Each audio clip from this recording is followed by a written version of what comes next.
Hi everybody, I'm Bill Whittle and this is the Firewall.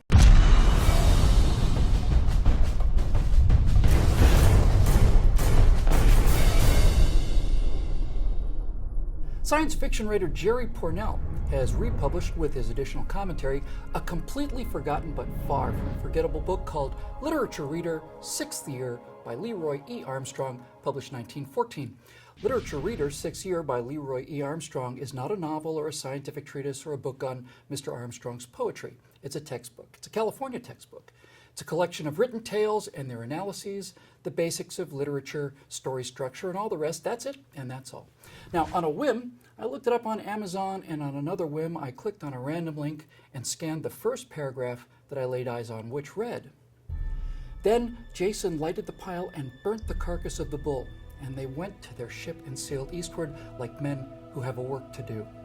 3,000 years and more they sailed away into the unknown eastern seas, and great nations have come and gone since then, and many a storm has swept the earth, and many a mighty armament, to which Argo would be but one small boat. English and French, Turkish and Russian have sailed those waters since.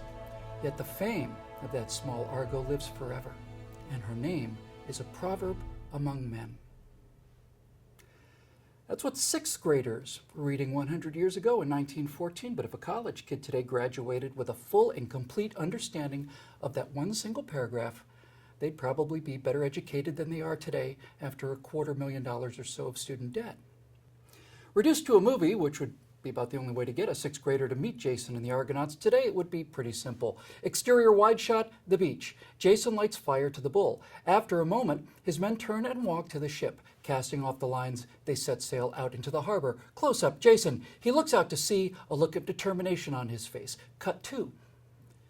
And that'd pretty much be it.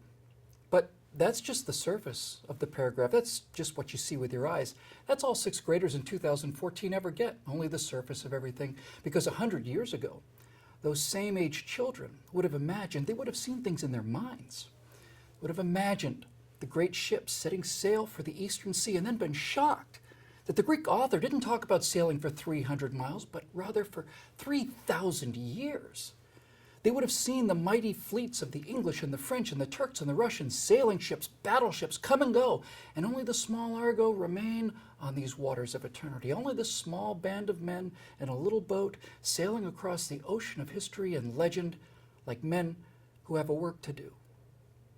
Now, for a random paragraph from an obscure textbook, that's a profound insight, no doubt. It's why Leroy E. Armstrong decided to include it in his reader. The progressives have had to fight against that 1895 or 1914 level of education, and it hasn't been easy for them. It took them at least half a century to win this struggle for stupidity, elimination of standards, grading on the curve, the self-esteem movement, new math, gender studies, speech codes, and all the rest. The detritus of the battle against educated citizens, in harness to the socialist paradise that is so obviously doomed to failure. Well, it's obvious to people who know math, history, and economics anyway. And now, with Common Core, soon it'll be against the law for your child to hit the jackpot against all odds and end up with a Leroy E. Armstrong teaching them.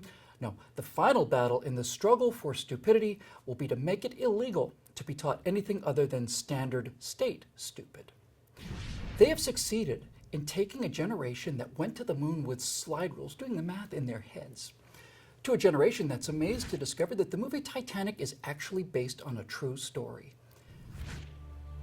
And through it all, through the rise and fall of England and France and Turkey and Russia and now us, the United States of America, the Argo just sails on alone, unread, undiscovered, waiting for a time when people begin to search for her once again.